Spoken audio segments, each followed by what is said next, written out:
Never have I ever nonton cuplikan film di TikTok yang ditaruh sebelahan sama video Subway Surf. Jadi dengan short attention span ini dilihatnya lebih ke arah jadi kurang optimal.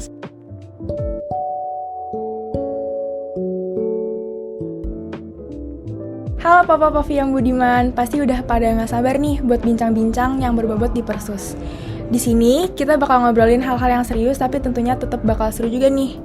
Episode Persus kali ini dibawakan oleh gue Rana FHUI 2022 selaku host Dan gue Linky FHUI 2022 selaku co-host. Karena Persus kali ini kita akan membahas sesuatu yang belum banyak diperbincangkan nih. Tapi kita yakin hal ini dirasakan sama beberapa dari kalian. Menarik banget kan? Kira-kira apa ya? Kalian tuh akhir-akhir ini suka ngerasa susah fokus gitu gak sih? Kayak pas lagi kelas, lagi baca buku, atau nonton sesuatu. Kalian pernah gak sih kayak bertanya-tanya gitu, ini gue kenapa ya? Nah, kalau kalian ngalamin hal yang gue sebutin tadi, inilah yang disebut sebagai short attention span. Mungkin beberapa dari kalian ada yang udah familiar, tapi nggak menutup kemungkinan juga ada beberapa dari kalian yang masih bingung gitu soal istilah ini. Sebenarnya apa sih short attention span itu, Ran? Jadi, attention span sendiri adalah rentang waktu yang dimiliki seseorang untuk fokus pada suatu hal. Menurut studi yang dilakukan oleh Dr. Gloria Mark, profesor dari University of California, rata-rata attention span seseorang di tahun 2004 untuk fokus ke satu layar itu tuh 2,5 menit. Tapi di zaman sekarang rata-ratanya udah turun jadi 47 detik. Menurut beliau, media digital yang kita lihat sehari-hari sangat berdampak pada attention span kita. Nah, penurunan rata-rata itu yang disebut sebagai short attention span. Kalau sekarang attention span orang-orang beneran serendah itu tuh bakal berpengaruh banget ke aktivitas, ya nggak sih? Apalagi kan kita kuliahnya berjam-jam, belum lagi kalau disuruh baca buku tebel gitu dari dosen ya. Kira-kira itu gara-gara apa ya? Nah, daripada bingung sendiri, mending kita langsung tanya ke yang lebih paham aja nggak sih? Kebetulan banget nih, hari ini kita udah ngundang narasumber keren yang mau ngobrol-ngobrol bareng kita hari ini. Halo Riri, boleh say hi dulu dong ke Papa Povi sembari kenalan ke kamera? Halo semuanya, kenalin nama gue Riri, gue dari Fakultas Psikologi Angkatan 2022. Nah, Riri ini adalah salah satu mahasiswi dari Fakultas Psikologi loh. Aku penasaran nih, sebenarnya di Fakultas Psikologi tuh belajar apa aja sih? Jadi kita di Fakultas Psikologi itu yang pastinya belajar tentang manusia, kita belajar tentang physically mereka, mentally mereka gitu, dan gimana perilaku-perilaku manusia ini ke diri mereka sendiri juga bisa ke orang lainnya juga. Emang udah relate banget ya dengan bahasan kita kali ini. Nah, biar Papa Povi nggak semakin penasaran nih soal short attention span, langsung aja kita bisa jump straight into the question. Jadi tema kita kali ini kan tentang short attention span nih. Boleh dijelasin lagi nggak sebenarnya short attention span itu apa sih? Dan apakah menurut kamu ini hal yang cukup berbahaya dan serius? Lalu apakah kondisi ini udah termasuk sebagai gangguan gitu? Oke, pertanyaan banyak ya. Aku coba breakdown dari yang dasar dulu mungkin biar orang nggak bingung, karena kita pasti pas dengar walaupun beberapa mungkin udah familiar dengan short attention span ini, tapi sebenarnya pasti yang lain juga masih bingung apa sih gitu ya. Jadi kita bahas dari attention-nya dulu gitu. Apa sih atensi? Atensi itu kemampuan kita untuk kita bisa fokus pada stimulus atau lokasi tertentu gitu secara spesifik gitu. Dan kemudian atensi ini, cara kita untuk fokus dan konsentrasi ini link juga sama kognisi kita gitu. Atensi ini adalah suatu hal yang memang pada dasarnya adalah sumber yang terbatas. Jadi atensi ini menarik diri dari beberapa hal. Kita sebenarnya nggak, kalau kita melakukan fokus atau atensi pada suatu hal, kita nggak fokus sama semuanya. Kita tuh punya pilihan, kita mau fokus ke hal yang apa supaya hal yang kita kerjain itu bakal jauh lebih efektif. Dan atensi pada setiap orang itu berbeda, karena itu balik lagi kalau di psikologi kita belajar namanya adanya individual differences atau perbedaan dari individu itu sendiri gitu. Selanjutnya tadi gimana hal tersebut bisa terjadi ya? Ya menurut kamu hal ini tuh cukup berbahaya atau enggak sebagai mahasiswa? Sebagai mahasiswa, aku ngerasainnya sebenarnya dengan short attention span ini lebih kurang optimal aja sih. Mungkin yang harus lebih dijelasin lagi dari atensi tadi, atensi sendiri itu bisa terjadi secara sadar dan tidak sadar gitu. Dan ketika kita melakukan atensi atau fokus secara sadar itu membutuhkan waktu yang lebih lama, effort yang lebih besar dan energi yang lebih banyak. Itulah kenapa jadi lebih sulit. Kalau ada namanya selective attention, atau kita berarti memilih kita untuk fokus pada satu atensi aja, nggak ke semua atensi. Dan kalau kalian tahu yang namanya multitasking, itu berarti namanya divided attention. Berarti kita membagi, dan ketika kita melakukan selective attention dan divided attention tadi, itu energinya besar banget karena itu masuk ke dalam control attention atau atensi yang kita lakukan dengan kita harus mengkontrol. Meanwhile, di luar sana, selain itu juga ada atensi lain yang dilakukannya tuh secara refleks kita. Kayak misalnya ada petir, terus kita otomatis ngeliat sana. Atau pernah gak sih diajak gibah sama temen, terus kita ngomong kayak, gue mau ngomong sesuatu, tapi lo jangan nengok ya. Terus kitanya malah nengok. Nah, itu refleks gitu. Itu attentional capture namanya. Kayak gitu sih. Ada namanya ya ternyata. Iya, ada namanya. Oke, kalau soal berbahaya atau enggak ya itu tadi sih, lebih ke kurang optimal nggak sih dengan short attention span ini. Kan berarti kan cara kita untuk fokus pada sesuatu berarti rendah ya, tidak setinggi orang-orang gitu, hanya sebentar sampai akhirnya kita kehilangan fokus kita dan beralih ke yang lain gitu. Kayak yang tadi disebutin cuma beberapa detik misalnya gitu. Kalau dari hasil penelitian yang aku cari juga, itu untuk 16 tahun ke atas attention span-nya itu cuma sekitar 30-50 menit, setelahnya udah hilang. Dan ada salah satu penelitian juga kalau di college student itu emang pas awal atensi mahasiswa tuh bakal meningkat banget pada awal-awal perkuliahan, tapi setelah 10-15 menit itu mereka bakal turun. Kayak gitu. Jadi dengan short attention span ini dilihatnya lebih ke arah jadi kurang optimal sih kalau aku ngerasanya. Oke. Jadi menurut Riri sendiri tuh belum masuk gangguan lah ya. Maksudnya cuman mengurangi keoptimalan belajar aja gitu. Kalau kita bicara soal gangguan, tentunya ini udah bukan ranah aku, ini udah ranahnya seorang psikolog, itu udah ahli banget. Jadi memang ketika kita mungkin aku ambil contoh supaya lebih gampang dipahami ya, kenapa nggak bisa langsung sebut itu gangguan atau enggak. Anggaplah ketika kita harus belajar dengan serius, berarti kita harus memfokuskan atensi kita, menseleksi atensi kita nih untuk fokus sama satu hal gitu. Dan dengan energi yang banyak itu kan kita pasti merasa capek ya, gitu kan. Pasti kita ngerasa kayak, kok ini jadi nggak fokus ya gitu kan. Terus tiba-tiba kita ngerasainnya setiap hari misalnya gitu. Itu jadi suatu hal yang berkepanjangan dan kita bingung gitu kan.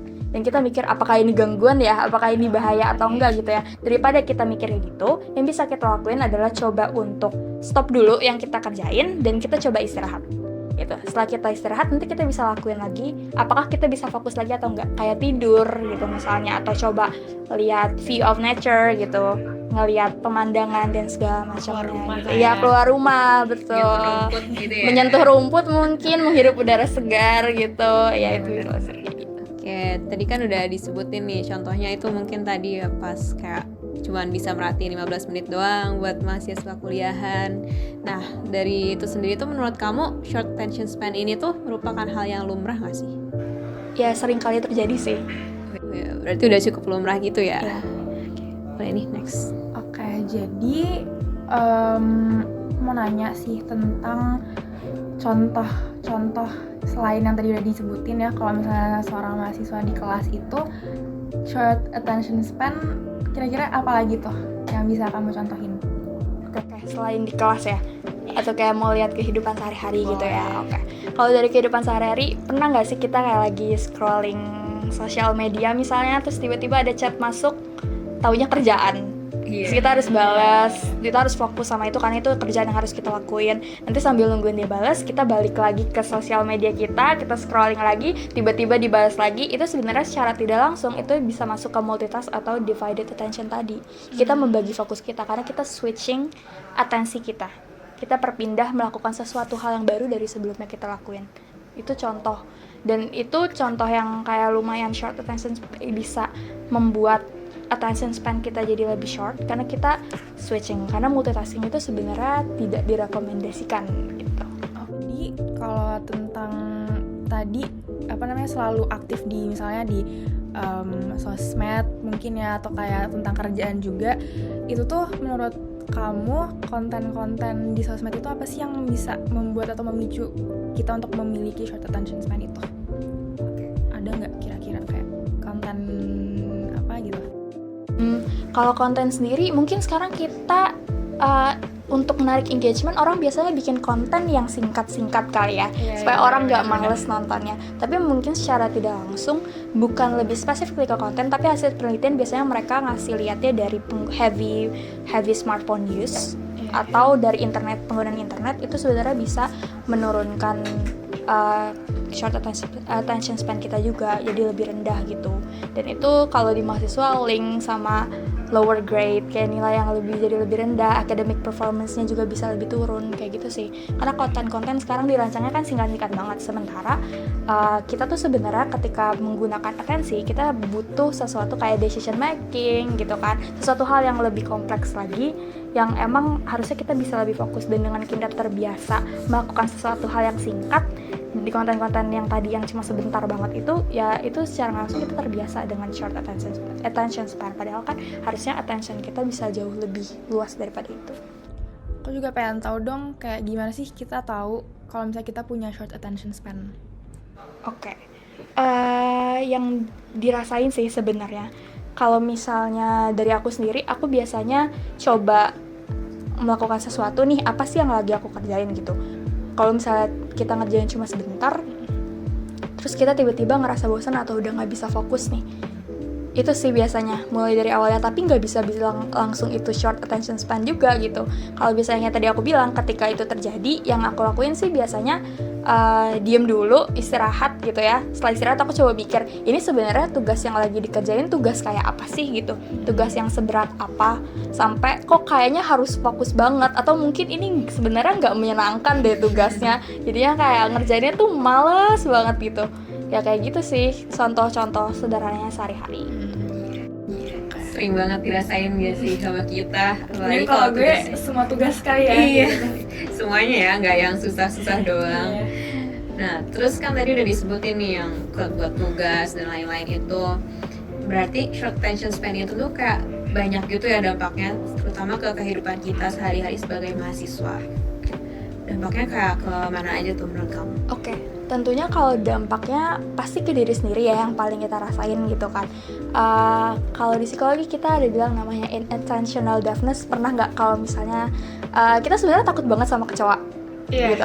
Ya kan, soalnya banyak banget yang takut sama kecoa, tapi kita lagi fokus banget nih misalnya ngerjain tugas atau lagi nonton film, kita nggak sadar ada kecoa terbang, akhirnya nempel ke kepala.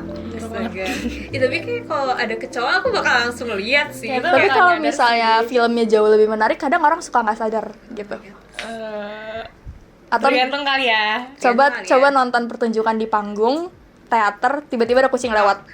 Oh iya, kalau itu sih ya sih. Itu belum tentu sadar kan, itu salah satunya. Jadi kita ngelihat atensi kita cuma fokus ke yang kita mau aja. Itu yang sering banget terjadi. Terus kayak ada change attention juga. Ini yang sering banget terjadi adalah kalau datang revisian misalnya, mau dari tugas, dari dosen, dari partner kerja, tiba-tiba datang revisian, terus kita ngebacanya tuh karena udah saking mumetnya, saking capeknya, terus kita baca, perasaan yang direvisi nggak ada bedanya gitu kan. Nah ternyata padahal itu ada bedanya. Itu salah satu efek yang berasa banget sih. Kayak mungkin suka ke skip gitu ya kalau misalnya kita lihat sesuatu. Oke. Ada perubahan yang kita nggak lihat lah gitu, kita nggak sadar. Iya.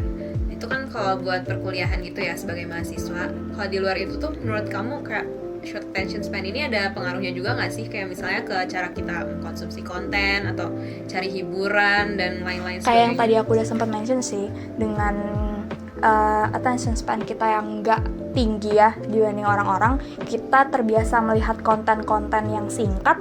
Jadi yang kita lihat ya sehari-hari yang kayak gitu aja. Nanti ketika kita harus dihadapkan dengan situasi, kita harus nonton konten yang lebih panjang misalnya, entah ya video untuk menunjang pembelajaran atau video ya atau film aja gitu, baru 3 menit nonton udah bosan segala macam, atau tiba-tiba disuruh harus baca buku, tadi di awal seperti mention bukunya tebel banget, terus baru baca 4 halaman udah bosan, kayak gitu sih contohnya. Itu kayak bisa berefek ke yang lain, bahkan untuk ngobrol sama teman sehari-hari aja bisa jadi kita nggak fokus sama teman kita gitu.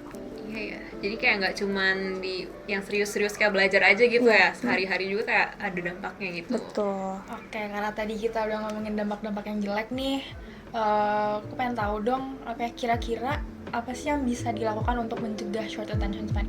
Oke, untuk mencegahnya yang pasti istirahat yang cukup itu penting banget gitu.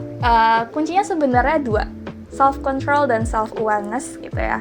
Kita harus punya kontrol diri dan kesadaran sama diri sendiri gitu. Kita harus tahu kondisi kita itu kayak gimana gitu. Kalau misalnya dari self awareness sendiri nih, kita ada kesadaran diri, kayaknya gue emang orangnya agak gampang fokus deh, susah banget nih untuk fokus gitu. Kita harus sadar sebenarnya pada situasi seperti apa sih kita nggak fokus gitu.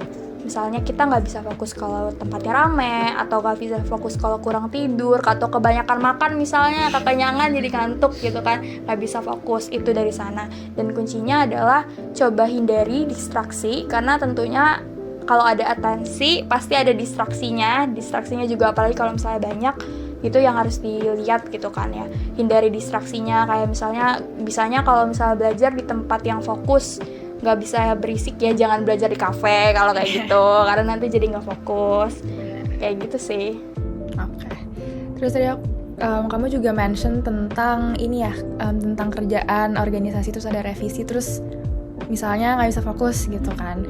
Nah, kita kan sebagai mahasiswa tuh apa ya, kita harus kayak selalu stay di HP, apalagi banyak kerjaan dari organisasi yang tiba-tiba ada revisi. Terus menurut kamu tuh gimana tuh, kayak itu kan pasti ngefek banget nih ke short attention span. Oke. Karena apa-apa sekarang harus sudah pakai HP, dan emang distraksi itu selalu datangnya dari cell phones, dari internet. Walaupun satu lagi ada sih, mind wandering namanya, itu kita ngelamun. Itu sering banget ya tuh, ngelamun ya kan. Oke. Solusinya, untuk solusinya sendiri, exercise, olahraga itu membantu kita untuk meningkatkan hormon jadi lebih ceria, lebih bugar lagi, terus istirahat yang cukup juga. Terus kalau penggunaan internet, gimana pun kita harus selalu pakai HP, ya mau nggak sih sekarang, apalagi ya internet gitu, emang bisa kita hidup sekarang tanpa internet, kuliah aja sekarang pakai internet gitu kan.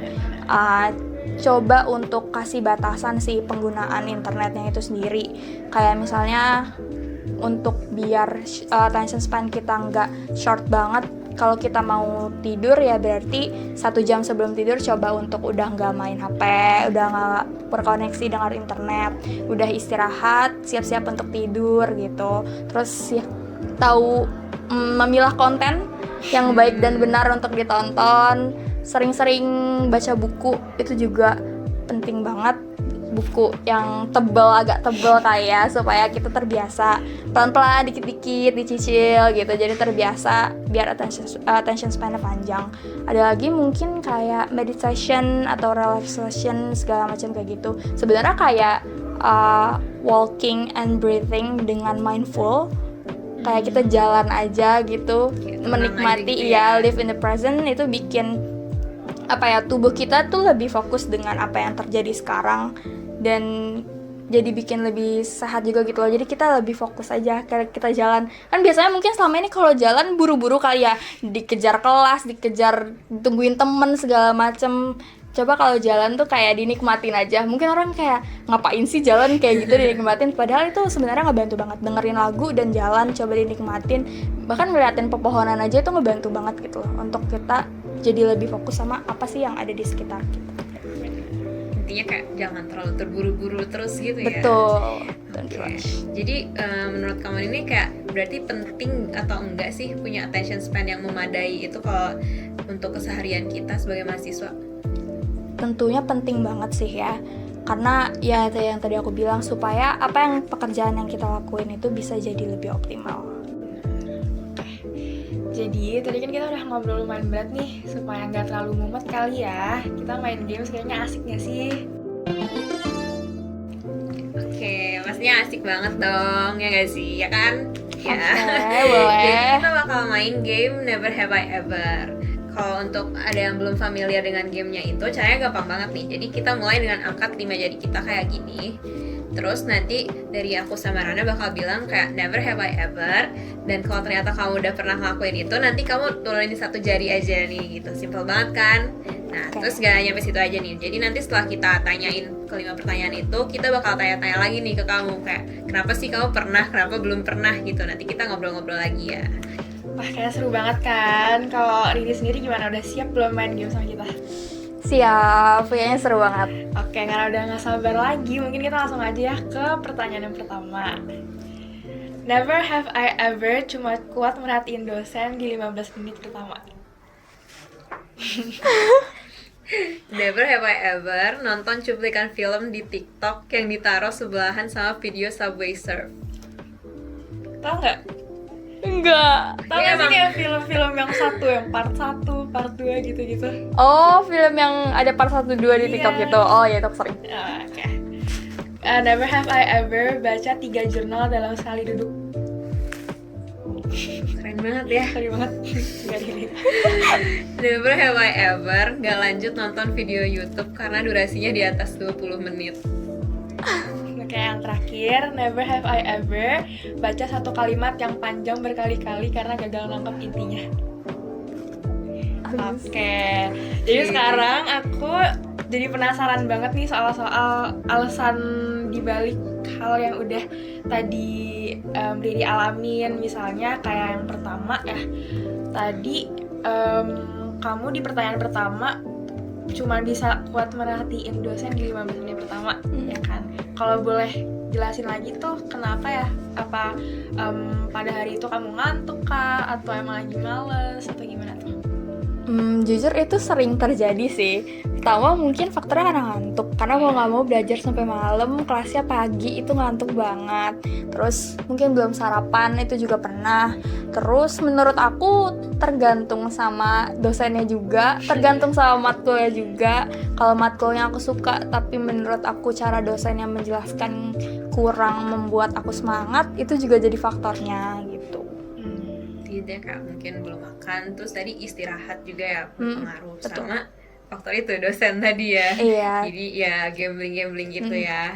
Terus kalau yang kedua tadi juga kamu juga bilangnya pernah gitu ya nonton yang berpart-part cuplikan-cuplikan itu di TikTok. Dan itu tuh kayak sering lewat nggak sih di FYP kamu atau kayak sekali aja gitu? Sering. Dan kamu selalu kayak ngikutin gitu. Iya, penasaran. Kayak lebih invested gitu nggak sih menurut kamu daripada kayak nonton film satu langsung? Iya, nggak tahu kenapa jujur rasanya emang kayak gitu. Iya. Jadi itu lebih menarik gitu kan? Iya betul. Karena singkat-singkat. Terus tadi kamu bilang kamu pernah baca 3 jurnal dalam sekali duduk. Kalau boleh tahu nih, itu gimana tuh? Oke, Maksudnya kebetulan. emang karena ada tugas kah atau emang rajin aja? Wah rajin banget tuh kalau emang rajin aja. Ya biasanya untuk yang ngelakuin research, untuk kita bikin penelitian atau tugas, itu biasanya aku sekali duduk bisa lebih dari 3 sih. Keren gitu. banget. Emang tuntutan kehidupan kebetulan. Jadi biar langsung selesai gitu ya sekali duduk Iya semuanya. gitu. Oke. Rajin banget. Keren. Karena tadi kamu bilang bisa lebih sampai beberapa jurnal, bahkan boleh tau nggak tips and triknya? Kayak kok bisa kayak gitu, karena gue sendiri kan. Oke, yang pasti harus tahu waktu yang tepat sih. Strategi belajar dan waktu belajar itu penting banget menurut aku buat kita, terutama mahasiswa gitu ya. Kalau mau baca jurnal segala macam kayak gitu, kita harus tahu kalau kita lebih enak ngerjain atau belajar kayak gitu pas siang, pagi, siang, sore, atau malam gitu, di situasi yang seperti apa. Kalau aku sendiri waktu itu kan aku biasanya emang terbiasanya di malam, emang jam 7 sampai selesainya jam berapa sampai pagi, betul. Terima kasih. Ya kayak gitu. Terus tipsnya harus istirahat dulu, mengumpulkan niat dulu, mencari motivasi dulu sih yang pasti. Karena kalau nggak ada motivasinya, nggak ada energinya juga, makan, jangan lupa makan, itu penting banget untuk energi supaya kita bisa lebih fokus. Sebenarnya simpel sih, caranya itu aja, beneran itu aja. Tapi cari motivasinya ya yang susah ya. Cari niatnya nggak ada. Motivasinya kalau di psiko kita bilangnya motivasi eksternal. Apa tuh maksudnya? Mendapatkan nilai yang bagus, ditunggu nilainya, ditunggu hasilnya sama dosen, deadline-nya 2 hari lagi misalnya tiba-tiba. Mau nggak mau dibacakan jurnalnya gitu. Mau 10 juga 2 hari dikejar deh gitu. Bener banget sih itu. Terus kamu juga tadi bilangnya kayak nggak pernah ya nggak lanjut nonton video YouTube karena durasinya lebih dari 20 menit. Nah itu tuh kayak kenapa sih, dan dari kamu sendiri tuh kayak ada pengaruhnya nggak? Kayak misalnya kalau kontennya tentang makanan nih, kamu bisa nonton misalnya sejam. Kalau misalnya tentang skincare bisa nonton 2 jam. Kalau misalnya tentang bola cuman bisa semenit gitu. Beda-beda gitu. Menurut kamu kayak ada pengaruhnya gitu nggak sih isinya sama ketahanan kamu buat nonton berapa lama? it's back to individual differences tadi sih. Kayak yang tadi kamu sempat nyebutin konten-konten juga ya. Kalau dari gue sendiri kayak misalnya tadi konten bola gue nggak terlalu interesting dengan itu, jadi makanya gue nontonnya sebentar. Kalau efeknya sendiri ya jadinya itu sih, gue terbiasa untuk switch banget. Susah untuk nyari konten yang gue tonton tuh cocok dengan gue gitu loh. Jadi kayak misalnya baru nonton 2 menit, gue ngerasa nggak cocok, gue bakal cari lagi yang lain. Padahal isinya mungkin gitu-gitu aja, sama-sama aja. Terus gue ganti lagi. Terus ya udah ganti deh, ini gak seru topik yang ini, gue bosen, gue bete, kok gue gak rasa nyaman ya nontonnya gitu kan.